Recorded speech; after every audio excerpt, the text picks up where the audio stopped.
লুকোচুরি খেলবে? লুকোচুরি তুমি লুকাও, আমি ঠিকই তোমাকে খুঁজে পাবো।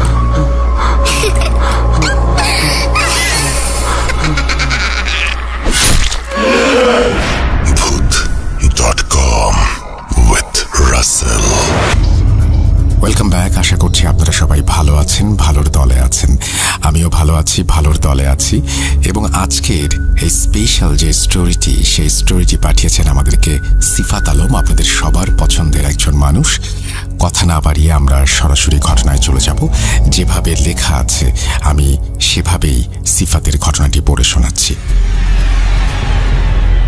আম্মু, আমি তো শুধু নিঃস্বার্থভাবে আল্লাহর দরবারে দোয়া করি, আর আল্লাহ তাআলা আমার দোয়া কবুল করে নেন। এই কথাগুলো শুনে আমার মন একদিকে যেমন ভরে যায়, তেমনি চিন্তাও বাড়তে শুরু করে। কিন্তু কেন? এর পেছনে কি কোনো কারণ লুকিয়ে আছে? আসসালামু আলাইকুম রাসেল ভাইয়া ও প্রিয় শ্রোতা বন্ধুরা, আশা করছি আল্লাহর অশেষ রহমতে আপনারা সবাই ভালো আছেন ও সুস্থ আছেন। আমিও আল্লাহর রহমতে ভালো আছি, আলহামদুলিল্লাহ। আমি মোহাম্মদ সিফাত আলম, চট্টগ্রাম থেকে লিখছি। আজ আমি যে ঘটনাটি শেয়ার করতে যাচ্ছি তা আমি আজ থেকে প্রায় ৩-৪ মাস আগে সংগ্রহ করেছিলাম আসমা আন্টির কাছ থেকে। আসমা আন্টির সাথে আমার পরিচয় পারিবারিকভাবেই। তিনি আমাদের আত্মীয়ের মতোই ছিলেন। তার কাছ থেকে ঘটনা নেয়ার পর আমি নানান কাজে ঘটনাটি লেখার কথা ভুলে গিয়েছিলাম, কিন্তু আজ আমি তার জন্য অনুতাপ করছি। কেননা আসমা আন্টি গত ৩ জানুয়ারি শুক্রবার ইন্তেকাল করেন। ইন্না লিল্লাহি ওয়া ইন্না ইলাইহি রাজিউন। তার মৃত্যুর খবর শুনে আমার প্রচণ্ড খারাপ লাগে, কেননা তিনি চেয়েছিলেন তার জীবনের ঘটনাটি নিজ কানে শুনে যেতে, যা আমি তাকে দিতে পারিনি। তাই আমি তার কাছে মার্জনা প্রার্থনা করে আজ তার সেই ঘটনাটি শেয়ার করছি। রাসেল ভাইয়ের কাছে অনুরোধ, ঘটনার ভেতরের ভুল ত্রুটিগুলো ক্ষমা সুন্দর দৃষ্টিতে দেখবেন। চলুন সরাসরি আজকের ঘটনায় চলে যাই, যা আসমা আন্টি ঢাকা থেকে আমার সাথে শেয়ার করেছিলেন। আসসালামু আলাইকুম প্রিয় Voot.com এর শ্রোতাবৃন্দ। আজ আমি যে ঘটনাটি আপনাদের কাছে উপস্থাপন করতে যাচ্ছি, এমন ঘটনা হয়তো আপনারা কেউ আগে কখনো শোনেননি। আমাদের জন্য এটি ছিল একটি নতুন অভিজ্ঞতা। আমরা মুসলিম হিসেবে জিন জাতিকে বিশ্বাস করি এবং সেটাই আমাদের অবশ্য কর্তব্য। আমাদের মানব জাতির মতো জিন জাতিকেও আল্লাহ তাআলা স্বয়ং সৃষ্টি করেছেন। মানুষের মাঝে যেমন ভালো কিংবা খারাপ উভয় রকমের মানুষ বিরাজমান, তেমনি জিনদের মাঝেও রয়েছে ভালো এবং খারাপ। কিন্তু বেশিরভাগ ক্ষেত্রেই আমরা শুনে থাকি মন্দ জিনের কথা। তাই অনেকের মনে এমন ধারণারও জন্ম নেয়, যার ফলে অনেক মানুষই আছেন যারা ভাবেন জিন জাতি শুধুমাত্র মানুষের অনিষ্টই করে থাকে। বাস্তবে আসলে কি তাই? চলুন দেখা যাক বাস্তবতার সাথে এই ধারণার কতটুকু মিল রয়েছে। সাল 1991। আমার কোল জুড়ে আমার ঘর আলোকিত করে জন্ম নেয় ফুটফুটে কন্যা সন্তান। ফুটফুটে সেই কন্যা সন্তান ছিল অতিশয় সুন্দরী, ঠিক যেন ছোট্ট এক পরী। আমার জীবনে এত সুন্দর কোনো মেয়ে আগে কখনো দেখিনি। এটা আমি আমার মেয়ের মা হিসেবে গর্ব করে বলছি না, বরং আল্লাহকে সাক্ষী রেখেই সত্যি কথা বলছি। ধীরে ধীরে সে বড় হতে লাগলো, আর কেন জানি না আমি তার উপর নজর লাগার ভয় পেতে শুরু করলাম। সে যেমনই ছিল সুন্দরী, তেমনি ছিল জ্ঞানী এবং কথা বলতেও ছিল খুব পটু। মানুষের সামনে এলে এমন সব কথাবার্তা বলতো যে লোকেরা তার প্রশংসার জোয়ারে ভেসে যেতে শুরু করত। আর আমি ভাবতাম কেউ যেন আবার নজর লাগিয়ে না দেয়। আমি প্রতিদিন তার পড়াশোনার জন্য তাকে কিছুটা চাপ দিতাম, আর পড়ানোর সময় নানান গল্পে নানান ছলে তাকে বোঝাতাম বাইরের লোকজনের সামনে এভাবে কথা বলতে নেই। অনেকেই হাসি ঠাট্টা করে, যা তার বা আমার চোখে পড়ে না, কিন্তু সে আমার কথা তেমন একটা পাত্তাই দিত না। বয়স কম জন্যই হয়তো আমি তাকে 5 বছর বয়সে হিজাব পরানো শিখিয়েছিলাম, যেন তার সৌন্দর্যের কিছুটা অংশ ঢাকা পড়ে, বিশেষ করে তার বড় বড় কাঁধের চুল।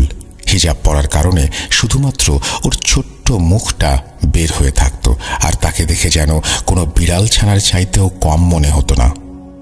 ওর আচরণ প্রায় 12 বছর পর্যন্ত একই রকম ছিল। আমরাও সবাই ওকে নিয়ে খুশি ছিলাম। আর খুশি থাকবই না বা কেন? সে যত কথাই বলুক না কেন, কখনোই কাউকে আঘাত করে বা কারো সাথে বেয়াদবি হয় এমন কোনো কথা তার মুখ দিয়ে কখনোই বের হতো না, আমরা শুনিনি। কিন্তু সে যখন 12 বছরে পা দিল, হঠাৎ করেই কেমন যেন পুরোপুরি বদলে গেল। আমরা ভাবছিলাম এটা হয়তো তার বাড়ন্ত বয়সের কারণে হরমোনের পরিবর্তনের জন্য হচ্ছে, তাই আমরা এই বিষয়টি তেমন একটা পাত্তা দেইনি। ধীরে ধীরে সে কেমন যেন একটু অন্যরকম হয়ে গেল, রিজার্ভ হয়ে গেল। সারাক্ষণ আল্লাহর ইবাদত নিয়ে ব্যস্ত থাকত আর সিজদায় পড়ে থাকত। যদিও সে ছোট থেকেই নামাজ রোজার প্রতি খুবই সতর্ক ছিল। আমার মেয়ের নামটা এখনো বলা হয়নি। আমার মেয়ের নাম খুব শখ করে আমি পরি রেখেছিলাম। মূলত তার সৌন্দর্যের ওপর ভিত্তি করেই ছোট থেকে পরি বলে ডাকতে ডাকতে ওই নামটাই হয়ে যায়। পরির হঠাৎ এমন বদলে যাওয়ার শুরুটা আমরা পাত্তা না দিলেও ধীরে ধীরে ব্যাপারটা আমাদের মনকে নাড়া দিতে শুরু করে। তাই একদিন আমি তার সাথে এসব বিষয়ে কথা বলার চেষ্টা করলাম। আমি তাকে বললাম, মা পরি, তোমার কি কিছু হয়েছে? কোনো সমস্যা? আমাকে বলো। যদি তোমার কোনো সমস্যা থেকে থাকে আমি শুনতে পারি। আমার সাথে এসব নিয়ে আলোচনা করো। আগে তো তুমি সবার সাথে খুব গল্পগুজব করতে, বাসায় অতিথি এলে তাদের সাথে একসাথে থাকতে, কাজিনদের সাথে খেলতে, কিন্তু এখন কি হয়েছে? এত রিজার্ভ হয়ে গেছো কেন? তুমি তো নিজেকে একেবারে ঘরে বন্দি করে রেখেছো।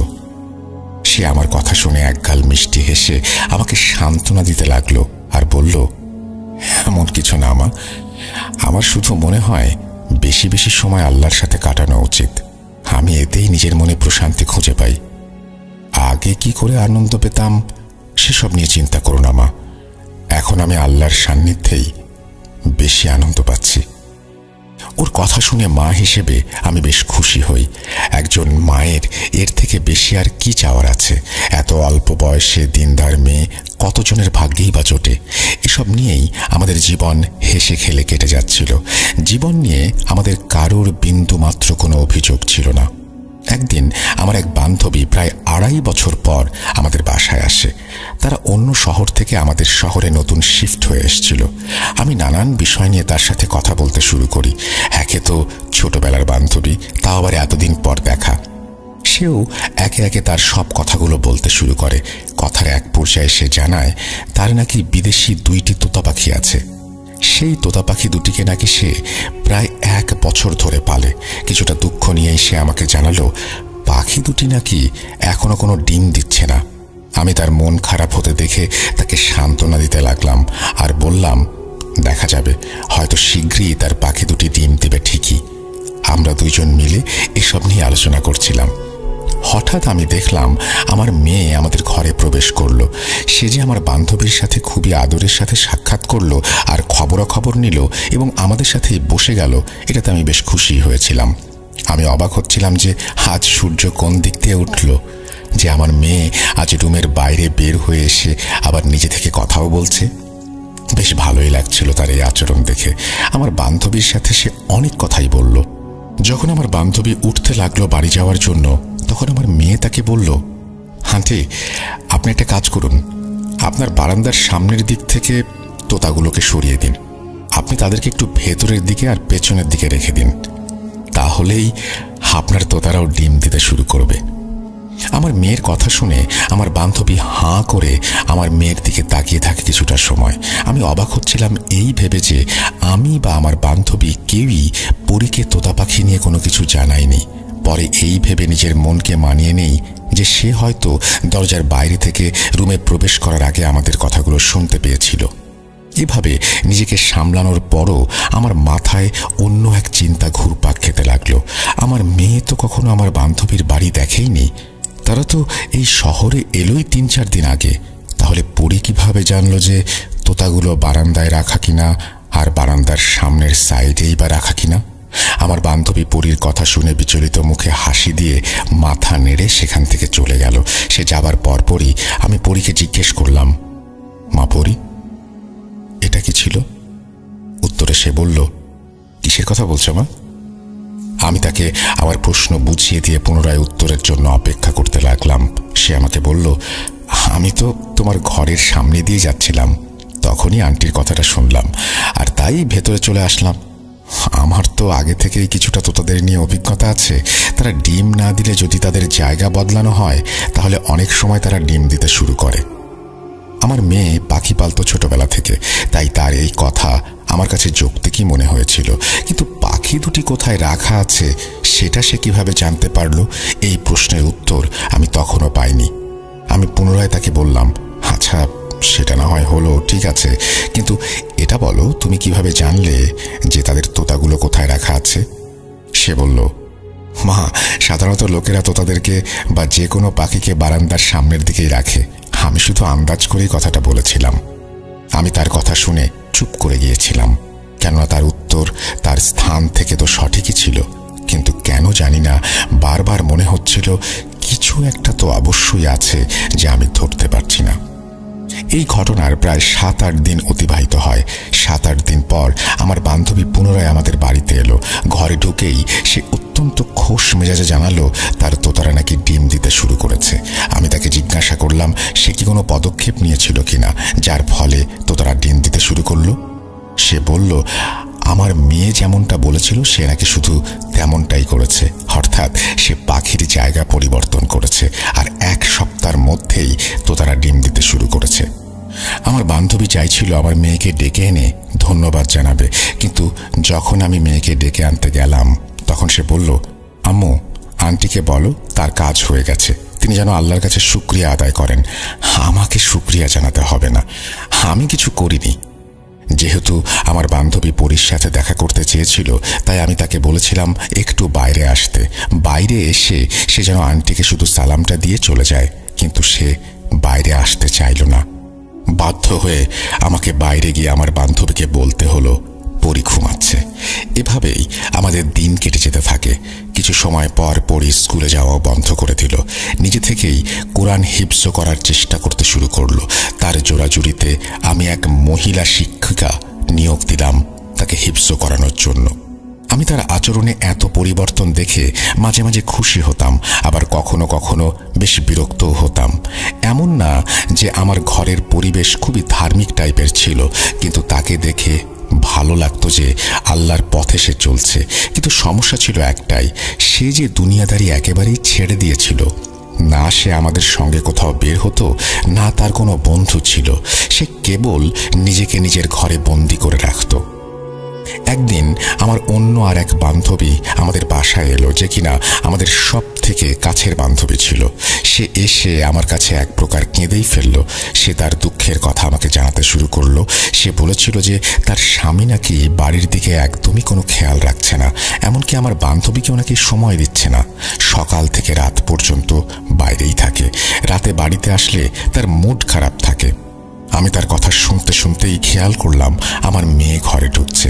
আমার মেয়েকে দেখে আমার বান্ধবী তার চোখের পানি মুছে নিয়ে হাসতে হাসতে আমার মেয়ের সাথে কথা বলতে শুরু করলো। সে বলল, পরী, তুমি তো অনেক বড় হয়ে গিয়েছো দেখছি, তুমি কেমন আছো মা? আমার বান্ধবী আমার মেয়ের সাথে সব ধরনের কথাবার্তাই বলছিল, যা সাধারণত বড়রা ছোটদের সাথে দেখা হলে বলে থাকেন। যখন সব কথা শেষ হলো তখন পরী কিছুটা সময় চুপ করে রইল। হঠাৎ সে আমার বান্ধবীকে জিজ্ঞাসা করল, আন্টি, আপনার স্বামীর নাম কি? আমার বান্ধবী এই কথা শুনে একদম অবাক হয়ে গেল। সে ভাবতে লাগলো এত ছোট মেয়ে কেন তার স্বামীর নাম জানতে চাইছে। তবুও সে পরীর দিকে তাকিয়ে মুচকি হেসে তার স্বামীর নাম পরীকে বলল। আর আমার মেয়ে তার হাত ধরে কিছুটা সময় বসে কি যেন ভাবতে লাগলো। সে কোনো কথা বলল না। হঠাৎ উঠে দাঁড়িয়ে আমার বান্ধবীও আমাকে সালাম জানিয়ে আবার নিজের রুমে চলে গেল। যাবার আগে আমার বান্ধবীকে বলল বাড়ি ফিরে 2 রাকাত নফল নামাজ পড়ে আল্লাহর কাছে দোয়া করতে। আমার বান্ধবীও চলে গেল, কিন্তু পরের দিন সে আবার আমাদের বাড়িতে এলো। এবারে তাকে খুব খুশি খুশি মনে হচ্ছিল, যেন সে কোনো লটারি জিতে গেছে। সে আমাকে বলতে লাগলো যে তার স্বামী রাতের বেলা বাড়ি এসেছিল, আর তার জন্য নাকি বিশাল বিশাল সব উপহারও নিয়ে এসেছিল। তার স্বামী তার কাছে নাকি হাত জোড় করে মাপ চাইছিল আর বলছিল, মাফ করে দাও আমায়। এই বলে সে নিজের মুখেই নাকি স্বীকার করে সে অন্য এক মহিলার সঙ্গে জড়িয়ে গিয়েছিল। ওই মহিলার কাছে নাকি সে প্রতারণার শিকার হয়েছে। সে নাকি নিজের ভুল বুঝতে পেরেছে। আমার বান্ধবীও তাকে মাফ করে দেয়। তার কথা শুনে আমার কাছে কিছুই বোধগম্য হচ্ছিল না। সে অনর্গল নিজের মতো করে কথা বলে যাচ্ছিল। সে বলল, তোর মেয়ে তো খুব বুঝতার দেখি। দেখ, কালই সে আমার স্বামীর নাম জিজ্ঞেস করেছিল আর আমাকে 2 রাকাত নফল নামাজ আদায় করতে বলেছিল। 1 রাতের মধ্যেই সে সোজা হয়ে গেছে। আমার বান্ধবীর কথা শুনে আমি কি ভাববো না ভাববো কিছুই বুঝতে পারছিলাম না। পরপর 2টি অলৌকিক ঘটনা ঘটে গেল। কিভাবে ঘটলো আর কখনই বা ঘটলো কিছুই মাথায় আসছিল না। আমার বান্ধবী তার কথা শেষ করে নিজের মতো করে চলে গেল। আমি পরীর ঘরে গিয়ে সব কথা তাকে জানালাম। তাকে বললাম আমার বান্ধবীর স্বামী ঠিক হয়ে গেছে। সে শুধু একটা কথাই বলল, আলহামদুলিল্লাহ। আমি বললাম, এসব কি হচ্ছে পরী? তুমি কেন তার স্বামীর নাম জিজ্ঞেস করেছিলে? এমন চলতে থাকলে লোকজন তোমার সম্পর্কে নানা কথা বলতে শুরু করবে। তুমি এটা চাও? সে বলল, আম্মু, আমি তো শুধু নিঃস্বার্থভাবে আল্লাহর দরবারে দোয়া করি আর আল্লাহ তাআলা আমায় কবুল করে নেন। এখানে কেউ কেন কিছু বলবে? আর বললেই বা কি আসে যায় আম্মু? আমি কারো কোনো ক্ষতি করেছি নাকি কোনো অন্যায় করেছি? দোয়া করা কি অন্যায় আম্মু, তুমি বলো? তার কথাবার্তার স্পষ্টতা আমাকে প্রতিবারের মতো এবারও চুপ করিয়ে দিল। সে কথা জানে প্রচুর। অল্প কথা বললেও এমন জ্ঞানী কথা বলতো যে তার কথা শুনে কখনোই মনে হতো না এই কথা 12 বছর বয়সী কোনো মেয়ের দ্বারা বলা সম্ভব। আমি এই ঘটনা দুটির পর যা ভাবছিলাম তাই হলো। পরীর কিছু কথা মানুষের মাঝে পরিচিতি পেতে শুরু করলো। শুরু হয়ে গেল নতুন এক অধ্যায়ের। যে যখনই কারো কোনো সমস্যার কথা আমাকে জানাতো বা আমার সামনে কোনো দুঃখের কথা বলতো, আমার মেয়ে সেখানে নিজ থেকেই হাজির হয়ে যেত এবং কিভাবে যেন তার সমস্যার সমাধান করে দিত। একদিনের কথা না বললেই না, আমার এক আত্মীয়া আমাদের বাসায় এসেছিলেন। তিনি বলছিলেন তার স্বামীর নাকি শারীরিক এবং মানসিক অবস্থা খুবই খারাপ। অনেক ডাক্তার দেখিয়েও কিছু হচ্ছে না। যেহেতু আমি জানতাম কেউ যখন তার সমস্যা জানাতে আসতো আমার মেয়ে কিভাবে যেন টের পেয়ে যেত আর আমাদের রুমে চলে আসতো, তাই আমি এমন সময়ে বারবার দরজার দিকে তাকাতাম। ভাবতাম, কি জানি আমার মেয়ে কখন চলে আসে, এবং সত্যিই তাই হয়েছিল। কিছুক্ষণের মধ্যে আমি দেখলাম আমার মেয়ে হাতে একটা শপিং ব্যাগ নিয়ে এসেছে। সে ওই মহিলার কাছে গিয়ে বলল, এই ব্যাগে 30টা আজওয়া খেজুর আছে, যা আপনার স্বামীকে প্রতিদিন পানির সাথে মিশিয়ে সেই পানি পান করাতে হবে। আগের রাতে ঘুমানোর আগে পানিতে খেজুর ডুবিয়ে রেখে পরদিন সকালে খালি পেটে সেই পানি পান করাতে হবে। এভাবে 10 দিন খেতে হবে। আমার মেয়ের কথা শুনে সেই খেজুর নিয়ে আমার আত্মীয়া বাড়ি ফিরে গেলেন। বিশ্বাস করুন, 1 সপ্তাহের মধ্যেই সেই মহিলার স্বামী পুরোপুরি সুস্থ হয়ে গেল। আমি একের পর এক শুধু অবাকই হচ্ছিলাম। অন্যদিকে যাদের সমস্যা সমাধান হচ্ছিল তারা পরে গিয়ে অন্যদের আমার মেয়ের কথা বলছিল। কিন্তু আমরা এসব ব্যাপারে বেশ ঘাবড়ে যাই। সবাই জানাজানি হলে সমস্যা হতে পারে ভেবে আমরা ব্যাপারটা অস্বীকার করতে শুরু করি। শুধুমাত্র যাদের সমস্যা গুরুতর তাদের সাথেই আমার মেয়ে দেখা করে এবং শর্ত দেয়া হয় এ ব্যাপারে আর কাউকে কিছু না জানাতে। তারাও আমাদের কথায় রাজি হয়ে যায়। তারা প্রায় সময় আমাদের বাসায় এসে উপস্থিত হতো। বাধ্য হয়ে এলাকাবাসীর কাছে আমাদেরকে বলতে হতো এরা আমাদের আত্মীয়। আমি পরীকে বলতাম, এসব ঠিক হচ্ছে না। বাইরের মানুষ যদি এ ব্যাপারে ব্যাপক পরিমাণে কোনোভাবে জেনে যায় তাহলে আমাদেরই বিপদ হবে। আমি তো চেষ্টা করতাম তাদের এড়িয়ে চলার, কিন্তু আমার মেয়েটা বলতো, মা, যেই আমার সাথে দেখা করতে আসে বা যাদের কোনো সমস্যা আছে তাদের বাসায় আসতে দাও, আমি তো কারো ক্ষতি করছি না। তার কথাগুলো এমন ছিল যে আমি তাকে না বলতে পারতাম না। তবুও যথাসম্ভব চেষ্টা চালিয়ে গিয়েছি যেন বাইরের মানুষ ব্যাপারটা জানতে না পারে। এই জন্য আমরা আমাদের বাসাটাও বদলে ফেলি। বাসা বদলানোর পর এই সমস্যাগুলো অনেকটাই কমে যায়। আমি আপনাদেরকে একটি কথা বলতে ভুলে গিয়েছিলাম। আমি আমার আত্মীয়ার স্বামীর অসুস্থতা নিয়ে একটি ঘটনা বলেছিলাম, যেখানে আমার মেয়ে আমাদের আত্মীয়ার স্বামীর জন্য খেজুর দিয়েছিল। কিন্তু অবাক করা ব্যাপার হচ্ছে আমার বাসায় তখন কোনো খেজুর থাকার কথা না। এর আগে আমরা রমজান মাস ছাড়া খেজুর কিনিনি, আর ওই সময় রমজান মাসও ছিল না। আর আমার স্বামীও খেজুর কিনে আনেননি, যা আমি তার সাথে কথা বলে নিশ্চিত হয়েছি। আর পরি তো সাধারণত বাড়ি থেকে বেরই হতো না। তাহলে সে খেজুর পেল কোথায়? আমি তাকে জিজ্ঞাসা করেছিলাম, এত খেজুর তোমার কাছে কিভাবে এলো? সে আমার কথাটা এড়িয়ে গিয়ে বলল, আম্মু, হতে পারে কোনো আত্মীয় নিয়ে এসেছে, তুমি খেয়াল করনি। তার এই কথা শুনে আমি বুঝতে পারি সে আমার থেকে কিছু একটা লুকাচ্ছে। আমি বুঝতে পারছিলাম না তাকে কিভাবে এই কাজ থেকে আটকাবো, কিভাবে বোঝাবো যে এখনো তেমন বয়স হয়নি তার। আমার স্বামীও তাকে বোঝাচ্ছিলেন, কিন্তু আমাদের কারো কথায় কোনো কাজ হচ্ছিল না। নতুন বাসায় আসার পর যদিও সমস্যা বেশ কমে যায়, কিন্তু আমার চিন্তা লেগেই থাকতো। আমরা আরও একটা ব্যাপার লক্ষ্য করি, আর তা হচ্ছে মানুষের সমস্যার সমাধান হলেও সে না কারো কাছ থেকে উপহার নিত, না নিত টাকা পয়সা। যদি কারো কোনো কাজ হয়ে যেত আর যার কাজ হওয়ায় তিনি খুশি হয়ে মিষ্টি নিয়ে আসতেন, তাহলে আমার মেয়ে আমাকে বলতো, মা, এই মিষ্টিগুলো গরিব মানুষের মাঝে ভাগ করে দিও। আমরা তো 3 বেলা খেতে পাচ্ছি, আলহামদুলিল্লাহ, ভালো কাপড় পরতে পারছি, তারা তো 2 বেলা 2 মুঠো খেতেও পায় না। এই মিষ্টিতে আমাদের নয়, বরং তাদের হক, তাই এগুলো তাদেরকেই দিয়ে এসো। তার কথা শুনে ক্রমশই আমি অবাক হতাম, এত কম বয়সী মেয়ে এত দামি দামি কথা কিভাবে বলতে পারে। আমি তখনও জানতাম না যে এর সাথে অন্য কোনো কিছু আছে। এই বিষয়টার ধারণা আমি সেই দিন পেলাম যেদিন আমি তার অন্য এক রূপ দেখলাম। যখনই মানুষ তাদের সমস্যাগুলি নিয়ে আসতো, আমি সব সময় তার পাশে বসে থাকতাম আর সব কিছু পর্যবেক্ষণ করতাম এবং শুনতাম। আমি দেখলাম কিছু মহিলা একজন মহিলাকে জোরপূর্বক ধরে নিয়ে আসছেন। সেই মহিলা নিজেকে ছাড়ানোর জন্য আপ্রাণ চেষ্টা করছিলেন, কিন্তু তারা তাকে খুব শক্ত করে ধরে রেখেছিলেন। সেই মহিলার মুখ থেকে অদ্ভুত আওয়াজ বের হচ্ছিল। কখনো সে কুকুরের মতো ঘেউ ঘেউ করতে শুরু করে, তো কখনো তার মুখ থেকে শেয়ালের মতো শব্দ হয়। যেসব মহিলা তাকে ধরে নিয়ে এসেছিলেন তারা বলতে লাগলেন, এই মহিলার জিনের সমস্যা আছে। তাদের কথা শুনে আমার মেয়ে বলল, একে আমার সামনে বসিয়ে দিন। সেই মহিলা পরীর সামনে বসে থেকে আমাকে আর আমার মেয়েকে প্রচণ্ড রাগ নিয়ে দেখে যাচ্ছিলেন।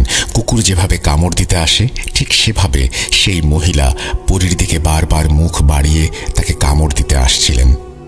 আমি সেই দৃশ্য দেখে ভীষণ ভয় পেয়ে গিয়েছিলাম। আর যখন তার সাথে আসা মহিলারা বললেন যে এর জিনের সমস্যা আছে, তখন আমি তো ভেতর থেকে আরো বেশি ভয় পেয়ে গেলাম। আমার মেয়ে তাকে অনেকক্ষণ বোঝালো আর শান্ত হতে বলল, কিন্তু তার কোনো কথায় তেমন কাজ হচ্ছিল না। ওই মহিলা কিছুতেই তার সব কর্মকাণ্ড থেকে সরে আসছিলেন না। হঠাৎ একটি আওয়াজ শুনে আমার আত্মা চমকে যায়। আওয়াজটি আমার মেয়ের।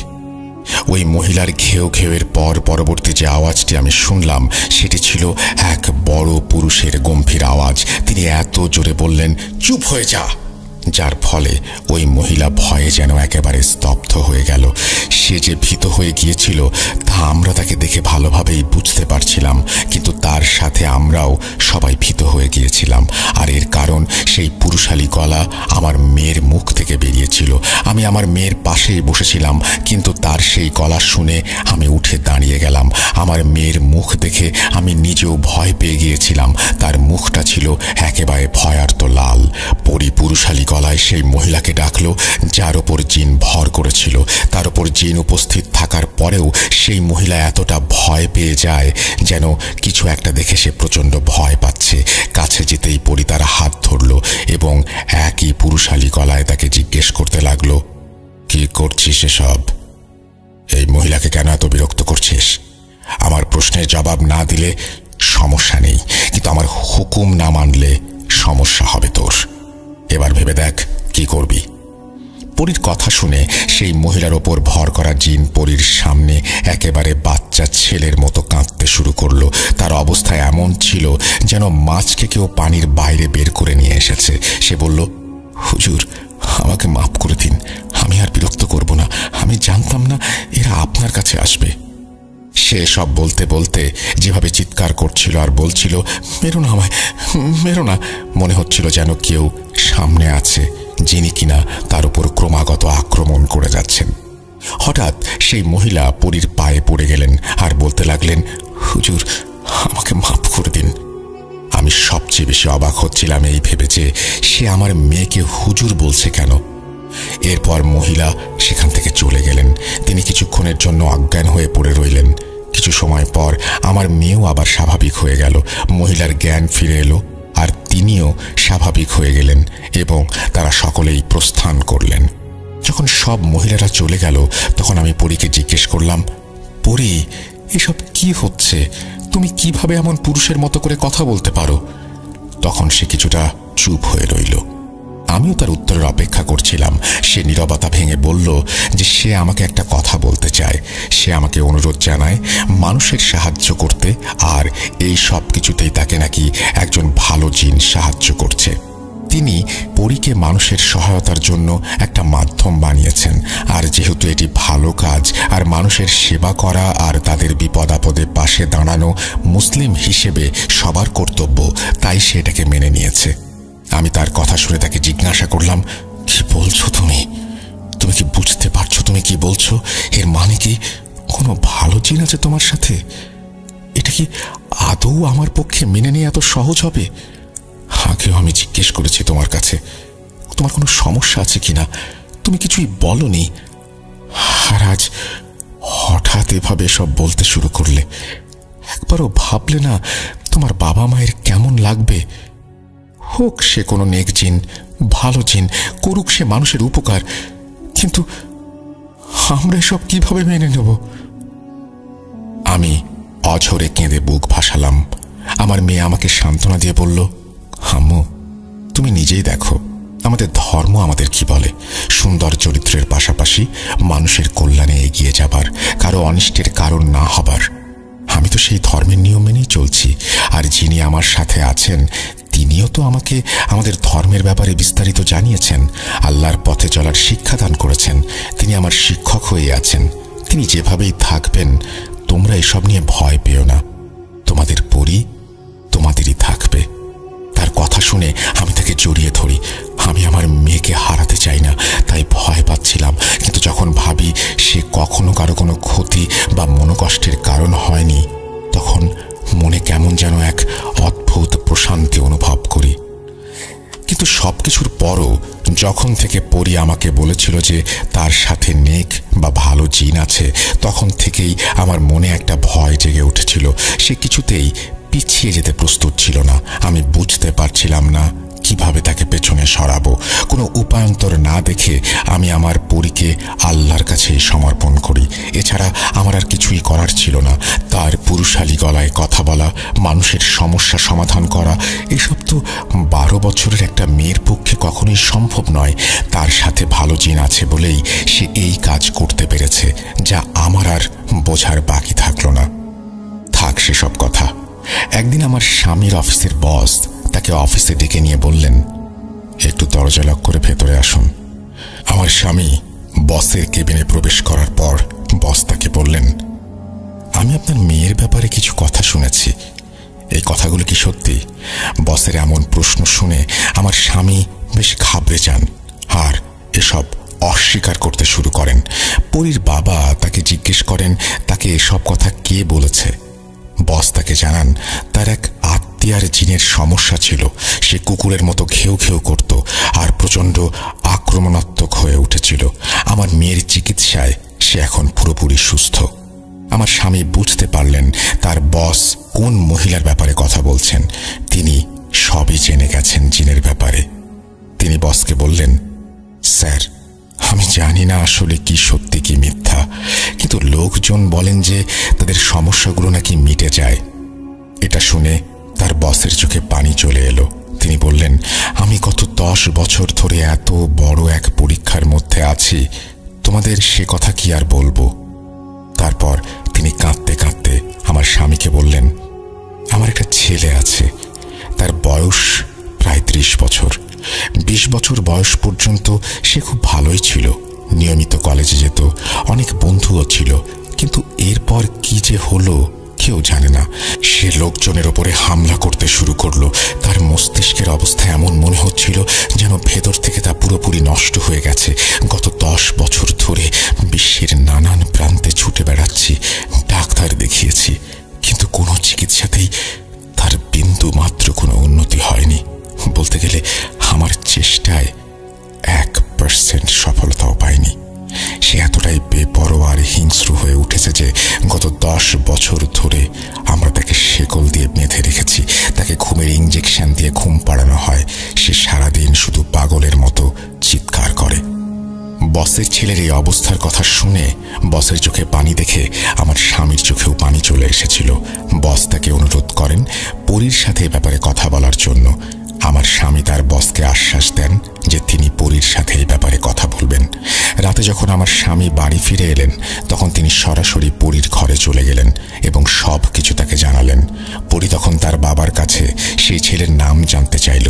আমার স্বামীর মনে পড়ল তিনি সেই ছেলের নাম জিজ্ঞাসা করতে ভুলে গেছেন। তিনি আগামী দিন ছেলের নাম জেনে আসবেন বলেন। পরের রাতে যখন পরীর বাবা বাসায় এলেন, তিনি তখন বসের ছেলের নাম জেনে এসেছিলেন। পরীকে নাম বলার পর পরী বাবাকে বলল, আব্বু, আমাকে 3 দিন সময় দিন, তারপরই আমি ওই ছেলের সম্পর্কে জানাতে পারবো। দেখতে দেখতে 3 দিন পার হয়ে গেল। পরী বলল, সেই ছেলের একটা না, বরং অনেক সমস্যা আছে, আর এই সমস্যাগুলো তার সাথে হয়েছে কারণ সে কালো জাদু শেখার চেষ্টা করেছিল, কিন্তু তাতে সে ব্যর্থ হয়। আমার স্বামী পরীর বলা কথাগুলো তার বসকে জানিয়ে দেয়। বস এটা শুনে নিজের চেয়ার থেকে লাফিয়ে উঠে বললেন, ভাই, তোমার মেয়ে তো 100% ঠিক বলেছে। আসলে তার এই কথা পুরোপুরি সত্যি। ছোটবেলায় আমার ছেলে খারাপ সঙ্গে পড়ে গিয়েছিল আর খারাপ বন্ধুদের সাথে মিশে জাদু টোনা শিখতে শুরু করেছিল। তারপর থেকেই তার সাথে সবকিছু ঘটতে শুরু করে। অনেক বাধা দেবার পরেও লুকিয়ে লুকিয়ে সে সব করত। এরপর আমার স্বামীর বস আমার স্বামীর পায়ে পড়ে যান। ভাই, দয়া করে তোমার মেয়েকে বলে আমার বাচ্চার চিকিৎসা করিয়ে দাও, এই কাজে যত টাকা লাগে আমি দেব। বসের এমন ব্যবহার দেখে আমার স্বামী আর মানা করতে পারলেন না। আমার স্বামী তাকে বললেন চিন্তা না করতে, পরী এসব করতে কোনো টাকা নেয় না, আর যদি তার পক্ষে সম্ভব হয় তাহলে সে অবশ্যই চিকিৎসা করবে। আমার স্বামী বাড়ি ফিরে এসে পরীর সাথে এই বিষয়ে কথা বলল। পরী সব শুনে বলল, বাবা, আমি তো প্রস্তুত আছি, কিন্তু আমার সঙ্গে যিনি আছেন তিনি আমাকে এই কাজ করতে দিতে চাচ্ছেন না। পরীর কথা শুনে আমি পরীকে জিজ্ঞেস করলাম, এর মানে কি আম্মু? সে বলল, মা, যিনি আমার সাথে আছেন তিনি বলছেন যে এই কাজ করতে গিয়ে আমার জীবন বিপন্ন হতে পারে। তিনি আমাকে নিজের মেয়ের মতো দেখেন, তাই তিনি আমাকে এই কাজ করার অনুমতি দিতে চাইছেন না। এই কথা শুনে আমি এবং পরীর বাবা দুজনেই খুব চিন্তায় পড়ে গেলাম। পরীর বাবা বললেন, আমি কালই আমার বসকে সব বলবো। আমরা আমাদের মেয়ের প্রাণের ঝুঁকি নিয়ে কোনো কিছু করতে পারি না। বাবার কথা শুনে পরী বলল, বাবা, এসবের কোনো দরকার নেই। আমি আমার সাথে থাকা জিনকে রাজি করাবো। জীবন ও মৃত্যু তো আল্লাহর হাতে। যদি আমার ভাগ্যে থাকে তাহলে এভাবেই আমার মৃত্যু হবে, আর যদি অন্যভাবে লেখা থাকে তবে তাই হবে। কার মৃত্যু কিভাবে হবে সে ব্যাপারে স্বয়ং আল্লাহ ব্যতীত আর কেউ জানেন না। তোমরা এ নিয়ে ভেবো না। আর মা, তুমি না আমাকে আল্লাহর কাছে সোপর্দ করেছ, তাহলে এসব নিয়ে কেন দুশ্চিন্তা করছো? অনেক কথা খরচের মাধ্যমে সেই রাতে পরী আমাদেরকে কিভাবে জানি না রাজি করিয়ে ফেলে। পরবর্তী 1 সপ্তাহ পর্যন্ত পরী আমাদের সাথে এই বিষয়ে আর কোনো কথাই বলেনি। তারপর 1 সপ্তাহ পরে সে বাবার কাছে গিয়ে বলল, আব্বু, আমি তাকে রাজি করিয়ে নিয়েছি। এখন আমি সেই ছেলের চিকিৎসা করতে চাই। তুমি আঙ্কেলকে জানিয়ে দাও, আজ রাতেই আমি যেতে চাই। যখন আমার স্বামী তার বসের সঙ্গে যোগাযোগ করলেন, এই ব্যাপার জানালেন, তখন তিনি সেই মুহূর্তেই আমাদের নিতে চলে এলেন। যখন আমরা তাদের বাড়িতে পৌঁছালাম তখন আমরা হতভম্ব হয়ে গেলাম তার শক্তির ঊর্ধ্বে। আমার স্বামীর বস আমাদের 3 জনকে ছেলের ঘরের দিকে নিয়ে গেলেন। তাদের ছেলের অবস্থা দেখে আমারই চোখে পানি চলে এলো। তার মুখ, তার চুল আর দাড়ির জন্য দেখাই যাচ্ছিল না। জটাধরা চুল আর দাড়ির জন্য তাকে দেখে বদ্ধ উন্মাদ মনে হচ্ছিল। তার মুখ থেকে লালা বের হচ্ছিল ক্রমাগত। যখনই আমরা দরজা খুলে সেদিকে তাকালাম, সে এমনভাবে আমাদের উপরে ঝাঁপিয়ে পড়ল যেন কোনো পাগল কুকুরের মতো সে আমাদের ওপর হামলা করার জন্য এগিয়ে আসছিল, কিন্তু শেকলে বাঁধা ছিল জন্য সে আটকে গেল। এরপর আমার মেয়ে আমাদের 3 জনকে বলল, আপনারা সবাই রুম থেকে বেরিয়ে যান। যত খুশি আওয়াজ আসুক বা যাই হোক, আপনারা কেউ ভেতরে আসবেন না যতক্ষণ না আমি নিজে থেকে আপনাদের ডাকবো। আমি আমার মেয়েকে একা সেই রুমে যেতে দিতে প্রচণ্ড ভয় পাচ্ছিলাম। আমাকে দেখে পরী আমার অবস্থা বুঝতে পেরেছিল, আর তাই সে আমাকে বলল, মা, চিন্তা করবেন না, আমি একা নই, আল্লাহ আমার সাথে আছেন। তাহলে এখন আল্লাহর কাছে সুপর্দ করে দিয়ে আপনারা যান। এই কথা বলে হাসি মুখে আমার মেয়ে ভেতরে চলে গেল। যখন দরজা বন্ধ হলো মনে হলো ভেতরে যেন যুদ্ধ হচ্ছে আমার। কখনো মনে হচ্ছিল যেন ভেতরে বোমা ফাটছে, আবার প্রচণ্ড জোরে চিৎকার আর কান্নার আওয়াজ ভেসে আসছে। সেই রুমের ভেতরে কি হচ্ছে আমি কিচ্ছু জানি না। আমি জানি না কি ঘটে চলেছে। আমার মন ভেঙে যাচ্ছিল, কারণ আমার ছোট্ট মেয়ে, আমার পরি ভেতরে একা। 1 ঘন্টা আমার জন্য একেবারে কোনো কেয়ামতের থেকে কম ছিল না। তারপর আমি আমার মেয়ের হালকা আওয়াজ শুনলাম। আমি দরজা খুলে যখন ভেতরে গেলাম তখন দেখলাম সেই ছেলে অজ্ঞান হয়ে পড়ে আছে আর আমার মেয়ে আধা অজ্ঞান। আমরা দ্রুত মেয়েকে নিয়ে হাসপাতালে ছুটলাম। তাকে হাসপাতালে ভর্তি করানো হলো। সে খুবই দুর্বল হয়ে পড়েছিল। ডাক্তাররা বলেছিলেন তাকে 1 সপ্তাহ পর্যবেক্ষণে রাখতে। সে সময় ধীরে ধীরে ডেঙ্গু ছড়াতে শুরু করেছিল। পরীক্ষা নিরীক্ষার পর জানা গেল আমার মেয়ের ডেঙ্গু হয়েছে। আমাদেরকে তার সঙ্গে দেখা করার ওপরে নিষেধাজ্ঞা জারি করা হলো। খুবই খারাপ অবস্থা হয়ে গিয়েছিল তখন। মাত্র 3 দিনের মাথায় আমাদের পছন্দের আর আমাদের আদরের পরি আল্লাহর কাছে চলে গেল। আমার স্বামী বলেছিলেন তার জানাজায় নাকি হাজার হাজার লোক হয়েছিল। আমার স্বামী আরও বলেছিলেন জানাজায় নাকি অনেকে প্রায় দেখতে একই রকমের বৃদ্ধ ছিলেন, যাদের পরনে ছিল লম্বা সাদা জুব্বা। আমার স্বামীর মতে মেয়ের জানাজায় জিনও সামিল হয়েছিল। আমার স্বামীর বসের ছেলে এরপর পুরোপুরি সুস্থ হয়ে যায়। আমি নিজেই তার সঙ্গে দেখা করে এসেছি। তাকে দেখে একদমই মনে হয়নি কিছুদিন আগেও সে শিকলে বাঁধা ছিল। আমার ছোট্ট পরি 12 বছরের জীবনে যেই কাজটা করে গেছে তা অনেকেই পুরো জীবনেও করতে পারেনি। সে ছিল আমার একমাত্র মেয়ে। দুঃখ তো মনে খুবই বেশি আছে, কিন্তু খুশিও লাগছে যে তার জীবন মানবতার জন্য উৎসর্গ করে গেছে সে। আল্লাহর ইবাদত করতে করতেই আমার মেয়ে চলে গেছে। এই বলে আসমা আন্টি তার ঘটনা শেষ করেন। ঘটনাটি যেমন শিক্ষণীয় তেমনি মর্মান্তিক। শিক্ষণীয় বিষয় এই যে মানুষের উচিত মানুষের পাশে দাঁড়ানো, কেননা মুসলিম হিসেবে এটাই আমাদের কর্তব্য। আর মর্মান্তিক কারণ 12 বছর বয়সে একজন মানুষের সেবায় নিজের জীবন উৎসর্গ করে চলে গেছেন। মন থেকে শ্রদ্ধা আসছে পরীর জন্য। আল্লাহ এমন পরী যেন আমাদের সবার পরিবারে দান করেন। আজ তাহলে বিদায় নিচ্ছি। আবার ফিরে আসব দ্রুত নতুন কোনো ঘটনা নিয়ে। আসসালামু আলাইকুম। এই বলে সিফাত আলম শেষ করেছেন তার ঘটনা।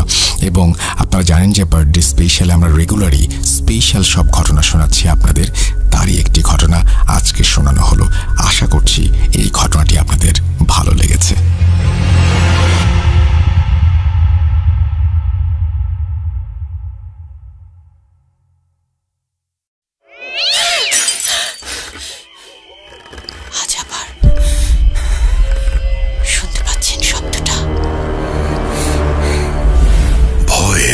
আরেক নাম ভূত.com with Russell। Welcome back to ভূত.com। আশা করছি আপনারা সবাই ভালো আছেন এবং ভালোর দলে আছেন। আমিও ভালো আছি এবং 177তম এপিসোডে আপনাদের সবাইকে স্বাগত জানাচ্ছি। আমি রাসেল। আশা করছি আজকের এই এপিসোডটিও আপনাদের ভালো লাগবে। যদি ভালো লাগে অবশ্যই আমাদেরকে জানাবেন এবং আমাদেরকে ইমেল করতে হলে আমাদের ইমেল অ্যাড্রেসটা আপনারা একটু মনে রাখবেন। আমাদের ইমেল অ্যাড্রেস হচ্ছে russell.booth.com@gmail.com। আপনার নাম, ঠিকানা এবং ফোন নাম্বার সহ আপনার জীবনে ঘটে যাওয়া বা আপনার জানা সেরা ঘটনা লিখে পাঠিয়ে দিন আমাদের কাছে। ঘটনার শুরুতে অবশ্যই উল্লেখ করুন ঘটনাটি আপনি স্টুডিওতে এসে শেয়ার করতে চান নাকি আপনি চান আপনার ঘটনা আমরা পড়ে শোনাই। যারা দেশের বাইরে রয়েছেন তারা সরাসরি অডিও ক্লিপ পাঠাতে পারেন বা লিখেও পাঠাতে পারেন ঘটনা। আমাদের স্টুডিওতে আমরা ইনভাইট করছি আপনাদেরকে এবং আমাদের স্টুডিওতে যদি আপনারা আসতে চান তাহলে অবশ্যই আপনারা যে ঘটনাটি পাঠাচ্ছেন তার শুরুতে লিখবেন যে স্টুডিওতে এসে ঘটনাটি শেয়ার করতে চান আপনি। সামনে ঈদুল আজহা, অলরেডি আপনাদের ঘটনা পেতে শুরু করেছে। আমাদের যারা মডারেটর রয়েছেন তারাও আমাদের ঘটনা পাঠাচ্ছেন। সব কিছু মিলিয়ে এইবারের ঈদে একটা জমজমাট এপিসোড উপহার দেবার ইচ্ছা আছে আপনাদের সবাইকে। যাই হোক, কথা না বাড়িয়ে আমরা সরাসরি ঘটনায় চলে যাব এবং আমাদের আজকের যে ঘটনাটি সেটি প্রথমে একটি ইমেল দিয়ে শুরু করতে চাই। চলুন কথা না বাড়িয়ে ঘটনায় প্রবেশ করি। যেভাবে লেখা আছে আমি সেভাবেই পড়ছি। আসসালামু আলাইকুম প্রিয় রাসেল ভাই, জানি আপনি ভালোর দলে সবসময় থাকেন, সবাইকে ভালো রাখার চেষ্টা করেন, তাই জানতে চাইব না কেমন আছেন। 2017 থেকে আছি আর ভূত.com-এ 117 নম্বর এপিসোড থেকে আছি। রাসেল ভাই আমার পরিচয়টা গোপন রাখুন, তারপরে তিনি তার অ্যাড্রেস শেয়ার করেছেন, নাম ঠিকানা সবকিছু এখানে আছে, যেটা আমি বলতে চাচ্ছি না। তারপর তিনি লিখছেন, রাসেল ভাই আমি অনেক দিন আগে একটা রেকর্ড ক্লিপ পাঠিয়েছিলাম, হয়তোবা প্রচারযোগ্য হয়নি, তাই আজকে অন্য একটি বাস্তব ঘটনা লিখে পাঠাচ্ছি। প্রচারযোগ্য হলে লিসেনারদের সাথে শেয়ার করবেন। যাক, কথা না বাড়িয়ে ঘটনায় চলে আসি। ঘটনাটি 1995-96 মধ্যে কুমিল্লা জেলা সদরের কোনো এক গ্রামে ঘটে। তার আগে একটু বলে নিচ্ছি, লোকটার সম্পর্কে না হয় ঘটনার প্রথম অংশে শুনে লিসেনাররা ভাববেন এই টাইপের লোকদের আবার প্যারানর্মাল ঘটনা হয় নাকি। আমি যার ঘটনা বলবো সেই লোকটির একটাই বদভ্যাস, মদ্যপান। কিন্তু ঘটনাটি ঘটে সে যখন দুনিয়ার মায়া ত্যাগ করে তখন। যাক, আসা যাক মূল ঘটনায়। ঘটনা বলার সুবিধার্থে লোকটির ছদ্মনাম ব্যবহার করছি, ধরে নিলাম লোকটির নাম চারু মিয়া।